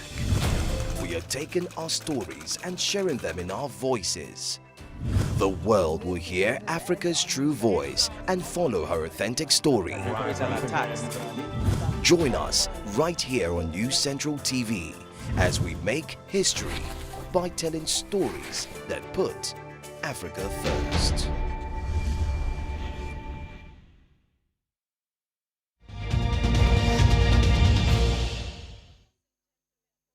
It's a medical breakthrough as a 5-month-old baby with a spinal disorder has become the first NHS patient in England to be treated with a potentially life-saving drug that can prolong life.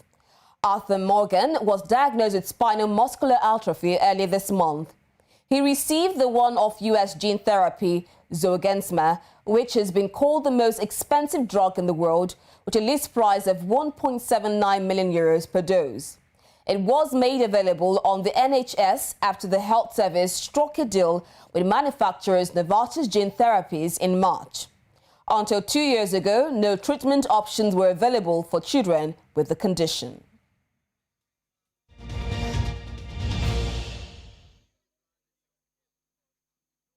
In the world of business, ExxonMobil Corporation has announced that it is pulling out of a deep water oil prospect in Ghana. This is coming 2 years after the former Gold Coast ratified an exploration and production agreement with the United States oil major. The oil company relinquished the entirety of its stake in the Deepwater Cape 3 Points block and resigned as its operator after fulfilling its contractual obligations during the initial exploration period. Exxon controlled 80% of the block, with state-owned Ghana National Petroleum Co. holding 15% and Ghana Oil Co. the remaining 5%.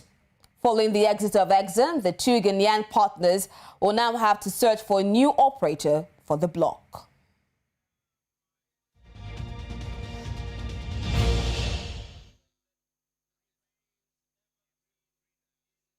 And in sports, Egyptian powerhouse Zamalek have threatened to withdraw from the Egyptian Premier League if their rivals Al Ahly don't play their postponed games.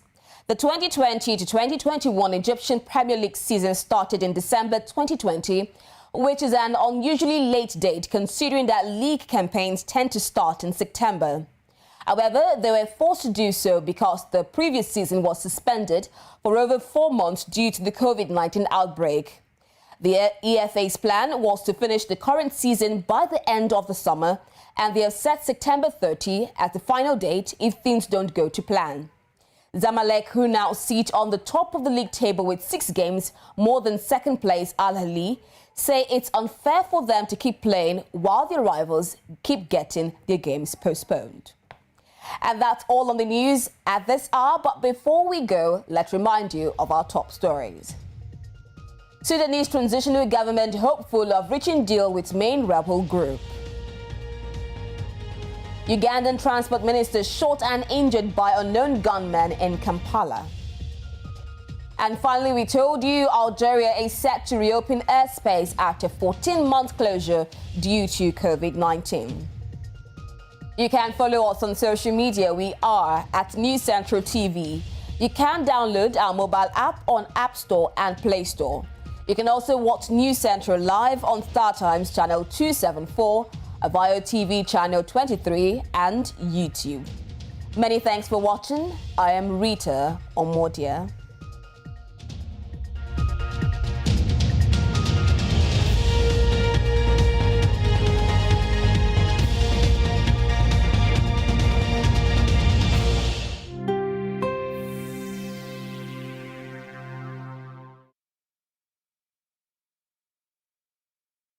I am Tokwe Tadila. I am an actor. I'm Halima Shekho.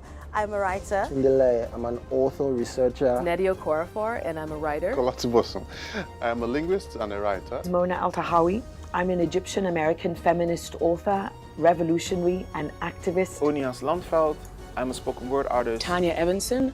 I'm a poet, performer, producer, arts educator, and director of the Banff Center Spoken Word Program. To be young, Anita Africa, and I am a Jamaican born and raised dub poet. Keep watching News Central TV. News Central. News Central TV. News Central. Keep watching News Central TV. Africa first. Africa first. Africa first. Africa first. Africa first.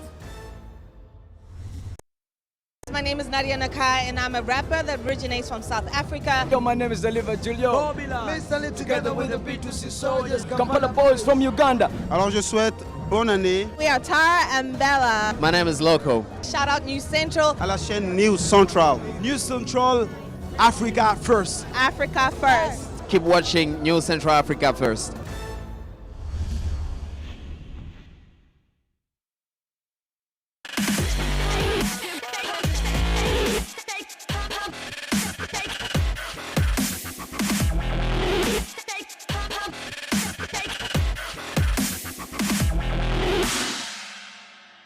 Hi, my name is Victor Komonibo, professional basketball player for Oops and Red Basketball Club, Lagos, Nigeria.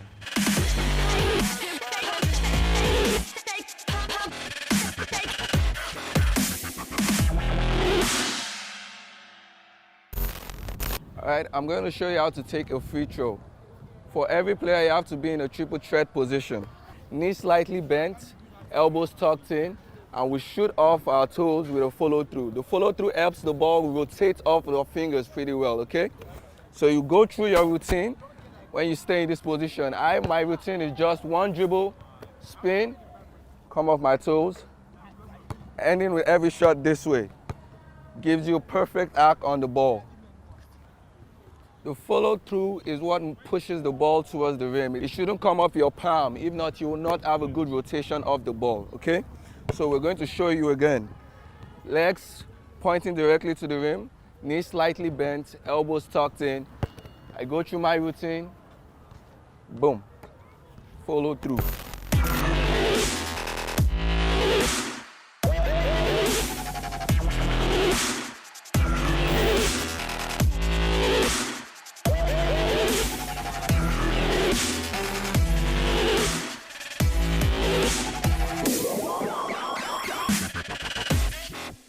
How not to shoot. Please do not shoot like this. Do not ever shoot underarm shots. Do not shoot with the side facing the rim. It doesn't work that way. You don't shoot with two hands. Only a few people can make those shots. This is a terrible shot. You don't shoot over your head. Do not shoot from your thighs. It doesn't work out well. Keep the perfect form, knees pointing to the rim, toes pointing to the rim, knees slightly bent, elbows tucked in.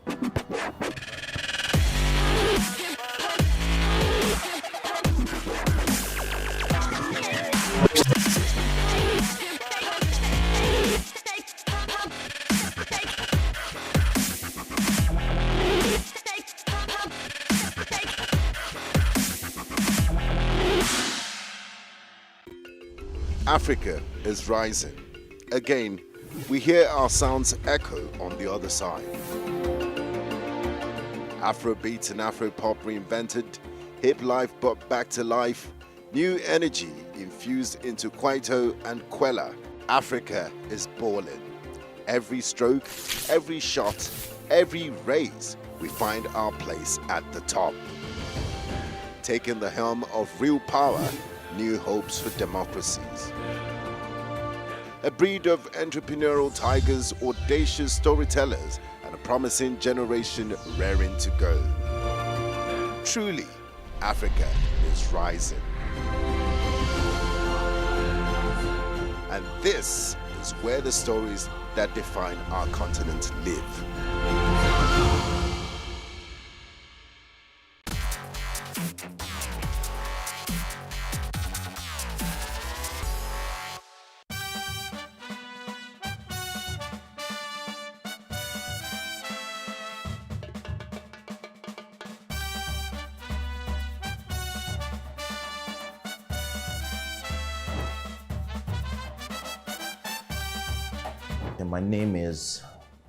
My names are Ogochukwu J. Chikeze. I'm from Abia State, and I'm the founder CEO of Tremendoc Limited. I'm a graduate of microbiology from Ebonyi State University. I started studying medicine at some point, and then I failed out, and then finished up with microbiology. My son was diagnosed with enlarged adenoids when he was born, my first son.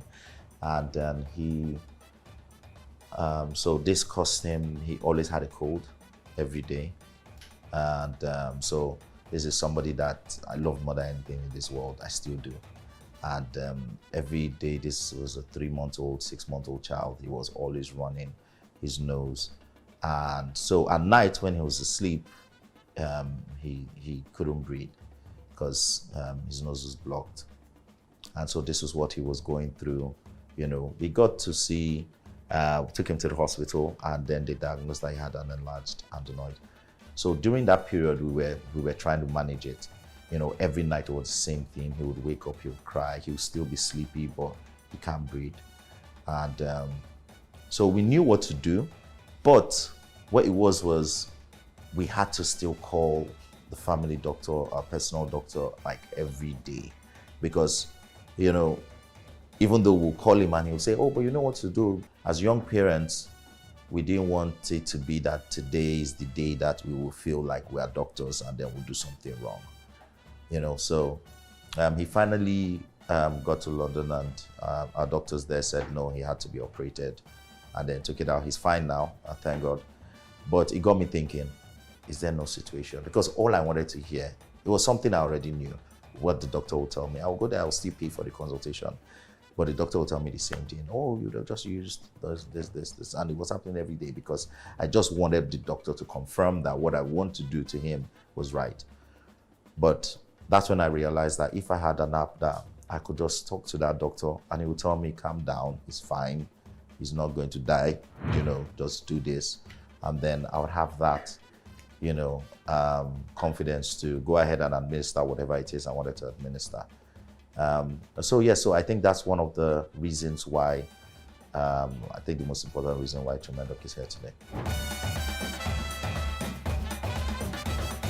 A lot of people do not know that this kind of service exists. So the thing is, our research shows that 70% of the illnesses or consultations that happen inside hospitals can be solved via telemedicine, right? And sometimes when we say telemedicine, some people get scared, like it's a big deal. Or they start asking things like, how would the doctor know? How would the doctor check your this? The doctor isn't seeing you, there are things doctors check. But what I tell people is that we do telemedicine every day. You probably have a cousin who's a doctor or a friend who's a doctor.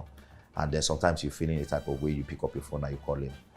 And he just tells you, okay, how are you feeling now? Okay, touch your right side of your tummy. Does it hurt? Oh, I'm suspecting that it's this, but I'm not too sure. Either go do a test go do this kind of test and let me know what the result says. Or go to this pharmacy and buy this particular drug and this drug. But you trust him, why? Because he's your friend, or because he's your cousin, or he's your brother, you know, or he's your father, or he's your uncle. Some people do not have that kind of access to doctors who are relatives or friends, or, you know, and that's what Tremendoc is doing. In fact, some medical students now these days get on the platform and they ask the doctors, what should I read? I'm already reading this, what should I read? That's what they use it for. So it's not just medicine, it's not just healthcare. It opens it up to a lot of possibilities. You know, just knowing that you have those kind of professionals at your beck and call, you use them for what you want to use them for, as far as it's appropriate. You go to the Play Store or the Apple Store, you search for Tremendoc, which is spelled Tremendoc. The logo looks like a T in a black box. It's a white T in a black box. We have two apps there. There's Tremendoc for doctors. That's not for the consumer. It's for our doctors. And then there is Tremendoc Limited, which is for the users. So some people tell me, oh, we went there and saw Tremendoc for doctors and believe that that's for me. So that's not for you as a user.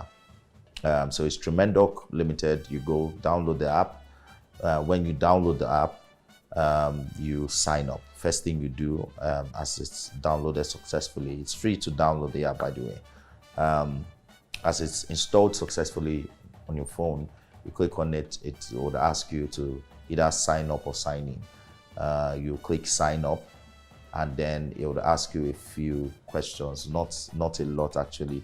You just put in your name, your email address, your date of birth, your gender, and then it would ask you if you would want to subscribe and to add your card on the platform so that you can subscribe. You can either skip that part, or you immediately add your card on the platform. And when you want to use the service, you get on the homepage, you click on Talk to a Doctor, or you click on the menu bar and you see Find a Doctor and other features that we have. You find a doctor. If you click Find a Doctor, you see the list of doctors we have with their pictures and the hospitals where they work. If a doctor is online, his display picture has a green button on it. If he's offline, it's a red button. So you can click the doctor directly to either chat, audio, or video call with him immediately, and you're good to go. Oh yes, they do. So you download the app for free on the Play Store, Apple Store, and then you subscribe to the service. It's a meager 1,000 naira a month. You get access to it 24/7, anytime. What we have done is to make sure that there are doctors available at any time of the day. It's 1,000 naira a month, and then you have access anytime you feel like it, talking to a doctor, and no matter how many times you speak to the doctor, that covers it. But we have a year subscription, but that works with our partnerships with the HMOs that we have. So some companies have bought plans for a year, which gives them access to Tremendoc for a year. But individual plans, we're looking at introducing that where you can pay for 3 months, 6 months, 1 year, or 1 month. So the challenge is getting people to trust registered doctors on our platform. So honestly, it's not really been a challenge, but maybe because we took extra precautions before we actually started the platform. And so one of the things we did was get the doctors that on the platform, when you're having a conversation with the doctor, before you even have a conversation with the doctor, you get to see what the doctor looks like with his picture. There's a little bio on the doctor. The doctors are rated, so you see how many stars the doctor has. Then the doctor's hospital, which is verifiable. So you can walk into that hospital and then find out whether a doctor like that exists. We've not really had an issue where our users are saying, how can I trust your doctor? And another thing is that our doctors are still the first line marketers for us. So some of the people that come on the platform already work with these doctors already. So these doctors are patients for them, you know. So, and the doctor will say, oh, you know what, instead of doing it, just hit me up on Tremendoc and then we talk. So that's kind of how we've coped that. On the contrary, we've had people hit up a service to say that our doctors were amazing, because one of the things we're trying to solve with Tremendoc is we identified that in the healthcare space, we have doctors who, and I think I've mentioned it earlier, who just feel like they, you know, even if you pay a lot of money, they just feel like they're doing you a favor. And I think that that's one of the attitudes that a lot of doctors have in this country, and it's one of the things that we are trying to solve. And by so doing, our doctors on the platform are trained to respond in a certain way, you know, with empathy when they're speaking to the patient. And I think that we've gotten a lot of reports from our patients saying that our doctors are amazing, because they're not used to that kind of treatment or consultations when they walk into the hospital. So we've not really had those kind of reports. We've had some reports where people are saying they can't reach the doctors, which is it's a good thing for us, because I mean, when we first started, we were concerned about people actually wanting to use the service. But now we've seen that it's a service that people need, and our doctors are even getting overwhelmed. So what we're doing, we're still onboarding more doctors on the platform. Next 5-10 years, Tremendoc is the biggest thing out of Africa. It's the #1 telemedicine platform possibly in the world, and some people might say it's far-fetched because we have some other people in different parts of, you know, in America and other places. I don't think it is. I don't think it's far-fetched, and I think that right now Tremendoc is solving a problem that really exists. 1, Tremendoc is convenient. 2, Tremendoc gives you access, and 3, Tremendoc is affordable.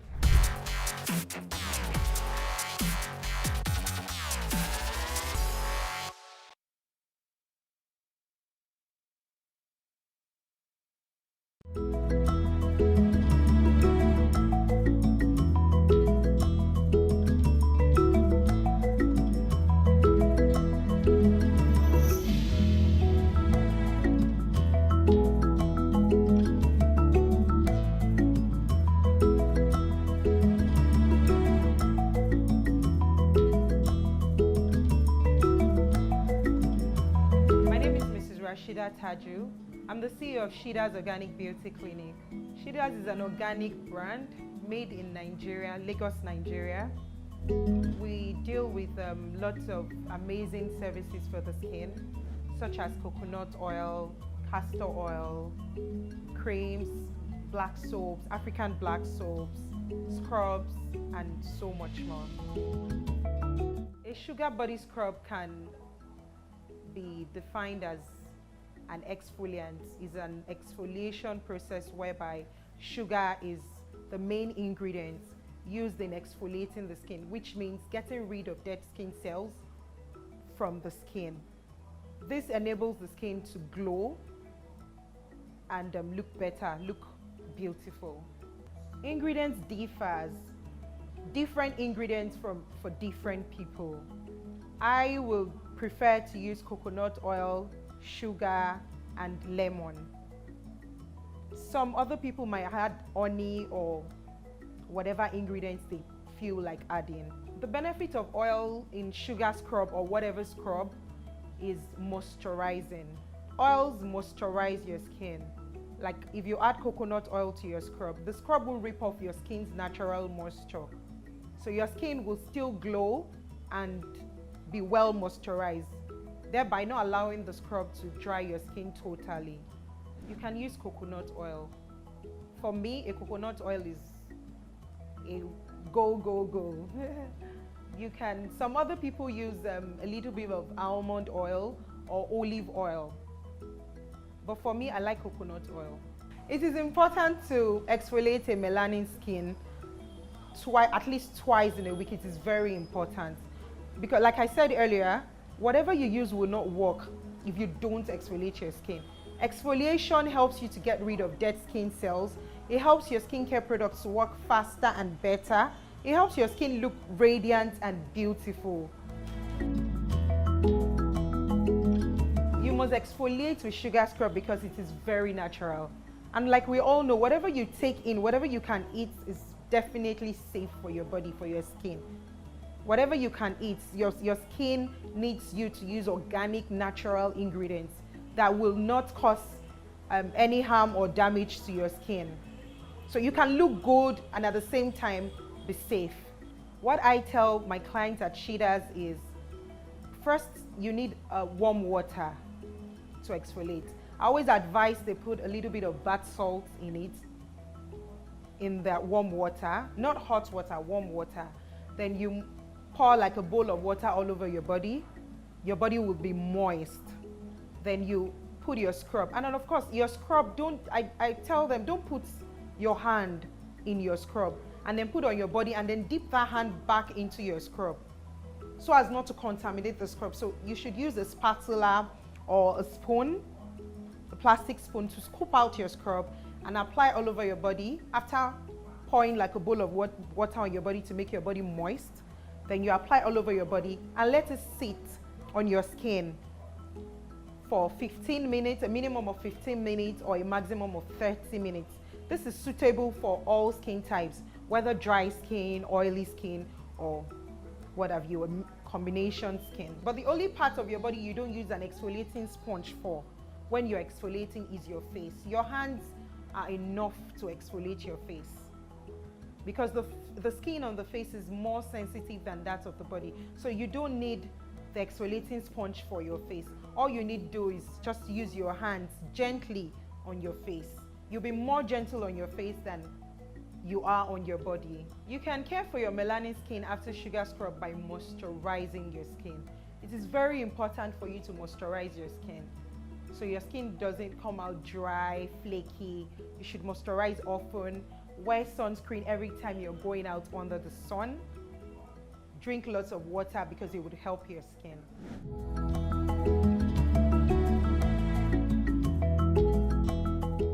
I'm here to show you how the sugar scrub is prepared. So first, we need the sugar. The sugar is the main ingredient for this scrub, for the sugar scrub. I prefer to use white sugar because it exfoliates deeply. This is Shida's virgin coconut oil. It is pure, it is